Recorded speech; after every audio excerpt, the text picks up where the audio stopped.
दोस्तों स्वागत है आपका द एग्ज़ाम पोर्टल में। कैसे चली आपकी तैयारी? तो अभी अभी बिहार एसएससी लगातार नोटिस के माध्यम से आपको नोटिस दे रहा है। आपने पहले वाली पारी के नोटिस को भी देखा होगा। अभी कुछ देर पहले उन्होंने नोटिस करा है, नोटिस हम लोगों को दिया है, मतलब छात्रों को, कि जो भी आपके फीडबैक हैं, जो भी आपके पास साक्ष्य हैं, एविडेंस हैं एग्ज़ाम के कैंसिलेशन को या फिर इसमें जो माल प्रैक्टिसेस हुए हैं उसको लेके, तो उन्होंने अपना वेबसाइट मतलब ईमेल आईडी दिया है, सॉरी। और उसके बाद डाक से भी आप भेज सकते हैं। ये सुविधा अवेलेबल कराई है 2-3 दिनों के लिए। इसका मतलब है कि आयोग आपके ग्रीवेंसेस को सुनने के लिए तैयार है। चूँकि फर्स्ट शिफ्ट को कैंसिल करने और उस पे ज़्यादा हाइप होने का ये रीज़न था कि वो उसी समय हो रहा था और फर्स्ट शिफ्ट मतलब सबसे पहला शिफ्ट था और उसमें मतलब बहुत क्या बोलते हैं, मोटे तौर पे दिख गया कि माल प्रैक्टिसेज हुआ और वो ज़्यादा हवा में आगे बढ़ गया। तो जो सेकेंड और थर्ड शिफ्ट वाले हैं, यदि उसमें माल प्रैक्टिसेज हुए हैं या फिर उसमें मतलब जो चीटिंग हुआ है, उसको लेके थोड़ा सा आवाज़ दब गया और जो सारी मीडिया है उस पर ही आगे बढ़ी। और जो ईओई क्या इकोनॉमिक ऑफेंस यूनिट ने भी इसी को मतलब बहुत तगड़े तरीके से लिया, क्योंकि इसी के ग्रीवांसेज आपके उनके पास पहुंचे थे।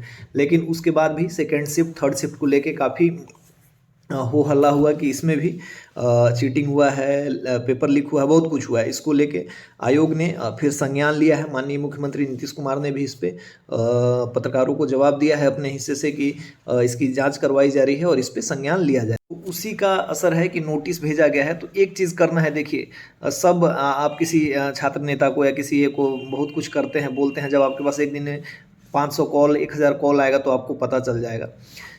सब कुछ इतना आसान नहीं होता है। जब आपको मौका मिल रहा है कि आप घर बैठे ही उस चीज़ का प्रूफ दे सकते हैं और बाकी कर सकते हैं, तो एटलीस्ट उसमें पार्टिसिपेट कीजिए।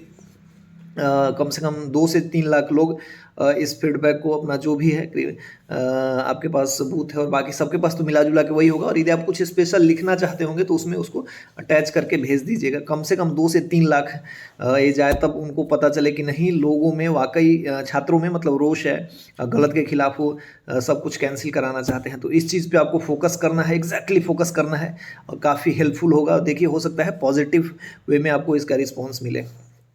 और एक चीज़ है, टेक्नोलॉजी के पीरियड में यदि एक के पास जाता है तो 1 से 2, 2 से 4, 4 से 8, 16, 32 ऐसे करके लाखों में तुरंत पहुंच जाता है। इस वजह से एक जगह लीक हुआ है, तो वो किसी के लिए पर्सनल नहीं हो सकता, वो सबको मिला होगा, ऐसा माना जाना चाहिए। ये तो हो गई पहली बात, तो आप लोग सब लोग भेजिए। और दूसरा चीज़ है, माननीय जो डिप्टी सीएम है, जो युवाओं के मतलब ये हैं अभी बिहार में, माननीय तेजस्वी यादव, उनको थोड़ा सा इस पे संज्ञान लेना चाहिए। छात्र उनको आने वाले भविष्य में बिहार का यूथ आइकन समझिए, या फिर मतलब ये समझ रहे हैं कि वो कुछ करेंगे बिहार के लिए। क्योंकि देखिए, कोई भी ऐसी बात नहीं, मैं इसको कोई पॉलिटिक्स वाली बात नहीं कर रहा। एक युवा को युवा से ही अपेक्षा होती है। उन्होंने पिछले बार इस पे कहा था, एटलीस्ट उनको संज्ञान लेना चाहिए और इस पे आके कुछ मतलब छात्रों के दर्द पीड़ा को समझना चाहिए। मुझे ऐसा लगता है कि उनको इस चीज़ पे, हो सकता है लोग ये करा रहे हों, कहीं बिजी हुए हैं, फिर जो भी, लेकिन इस पे उनको संज्ञान लेना बनता है और उनको लेना चाहिए। मतलब एक युवा होने के नाते और बाकी एक युवा नेता होने के नाते भी छात्रों को आपसे काफ़ी उम्मीद है। आपने जो वादे किए हैं उनको पूरा कीजिए। ये हो गया। और दूसरा, जैसे मैं एक मतलब छात्र हूँ, छात्र रहा हूँ, अभी हूँ, बाकी जो लोग हैं मेरे से जुड़े हुए हैं चाहे आसपास, एक छात्रों के नज़रिए से देखें तो मैंने पहले जो वीडियो बनाया था, देखिए, जो फर्स्ट शिफ्ट का कैंसिल जब हुआ है तो उनका पेपर होगा तो उनको 60 दिन, एटलीस्ट 40-50 दिन कह रहे हैं तो 60 दिन मान के चलिए, 50 दिन, तो ये मतलब कहीं से भी एक्सेप्टेबल नहीं है कि उनको एक्स्ट्रा बेनिफिट नहीं मिलेगा। 100% जो कुछ चीज़ों में जिनकी कमी रह गई होगी उसको पूरा करेंगे और एक्स्ट्रा एज लेंगे ही। और ये तो पहला बात हो गया। दूसरा बात ये है कि बीपीएससी में जो पिछले बार परीक्षा हुआ था, एक ही सेंटर पे उसको रद्द किया, फिर उसके बाद दोबारा एग्जाम हुआ था तो कट ऑफ बूम आसमान में पहुंच गया था। तो इस चीज़ को मतलब मैं मतलब एक जनरल नज़रिए से देखता हूं, तो इस वजह से। और जब एक शिफ्ट का कैंसिल कर रहे हैं आप में, मतलब बिहार एसएससी जो इस एक संस्था है, वो एक शिफ्ट का करा ही सकती है। और इतना जब विरोध हो रहा है, 2 और 3 शिफ्ट का भी करा ही सकती है। थोड़ा सा प्रशासनिक हर्डल है, थोड़ा ज़्यादा जरूर होगा, लेकिन इससे छात्रों का जो है एक संस्था है, एग्जाम संस्था, और बाकी चीज़ों के प्रति विश्वास बढ़ेगा। और बात भी सही है, एक्स्ट्रा बेनिफिट वो ले लेंगे। यदि फिर ऐसा होगा तो कुछ लोग, 9 लाख स्टूडेंट है, उसमें से कौन कहाँ कोर्ट में कैसे जाए।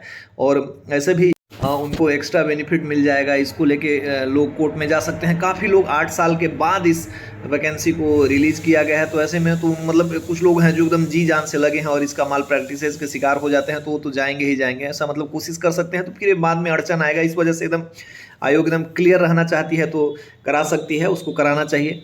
और जब फर्स्ट शिफ्ट का करा रही है तो सेकंड शिफ्ट और थर्ड शिफ्ट का मतलब थोड़ा सा है, अभी तो 23-24 2 दिन में क्लियर कर लिया था, तो ऐसे भी कर सकती है और स्ट्रॉन्ग इसे कराना चाहिए। और मुझे लगता है कि कराने के बाद उसको 4 दिन 5 दिन के अंदर OMR, सबका OMR, यदि अभी बुकलेट देने के बारे में सोच नहीं रही चाहे जो भी, तो एटलीस्ट वो सबका OMR वेबसाइट पे अपलोड कर दे कि बाद में पीछे सुनते हैं कि रंगने वगैरह का भी ये चल रहा है तो चल जाता है, तो उससे कम से कम बचे। और बाकी कार्बन कॉपी देना ये सब कर तो सकती है, लेकिन यदि अभी उसको लेके एक नीति निर्णायक टीम होती है, नहीं उस पर कुछ मंथन हो रहा है, तो एटलीस्ट एग्ज़ाम को फेयर कराने के लिए एक स्ट्रॉन्ग एक्शन लेते हुए सेकेंड और थर्ड शिफ्ट को भी साथ साथ कराना चाहिए। ये मतलब मेरा सजेशन है। बाकी लोग सब मिला जुला के यही बात कह रहे हैं। तो देखिए आयोग क्या करती है। अभी लग तो रहा है कि अपना नोटिस उन्होंने दिया है तो कुछ विचार कर रही है। आप अपने फीडबैक भेजते रहिए। और कुछ मतलब हमारे तरफ से, मतलब हम लोग की तरफ से जो हमें लगेगा कि ऐसा ये करना चाहिए आपके में, ज़रूर वीडियो बनाएंगे। और बाकी लोग सब लोग इस पे मुखर हैं। अब देखिए छात्र हित में प्रशासन, युवा नेता, माननीय उप मुख्यमंत्री, मुख्यमंत्री और ये जो BSSC संस्था है क्या निर्णय लेती है, उम्मीद करिए कि बेस्ट ही आएगा। जय हिंद।